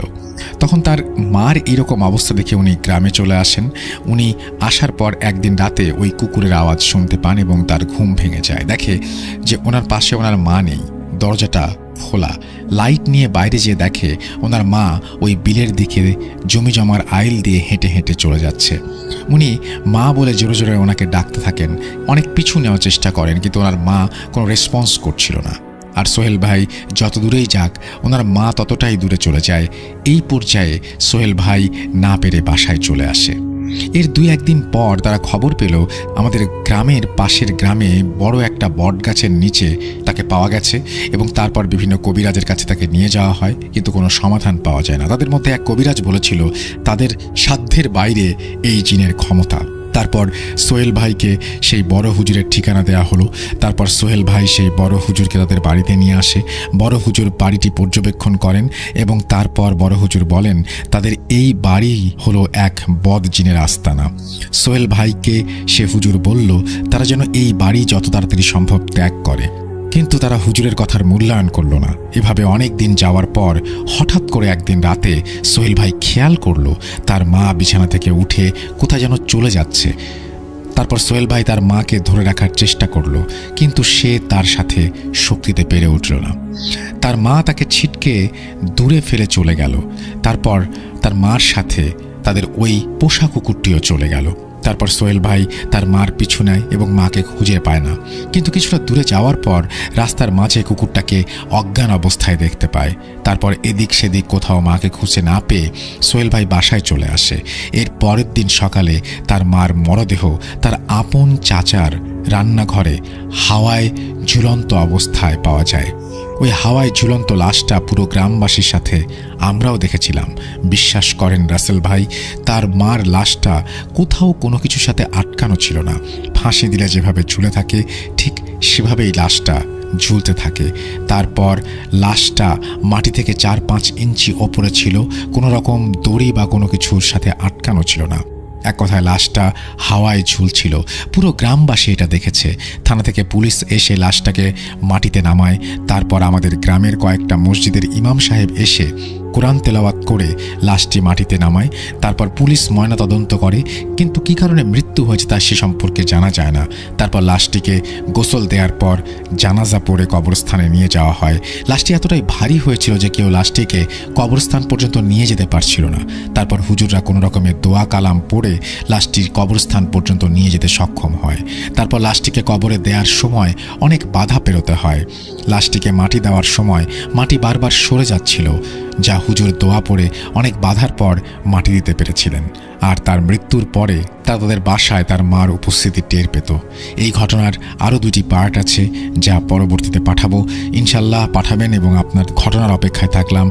যারা এতক্ষণ পর্যন্ত আমাদেরকে শুনছিলেন রবিবারের এই স্পেশাল এপিসোড, তাদের সবাইকে অনেক অনেক ধন্যবাদ। আপনাদের দিন ভালো কাটুক, সুস্থ থাকুন, মোস্ট ইম্পর্টেন্টলি ভূত.com-এর সাথে থাকুন। আল্লাহ হাফেজ।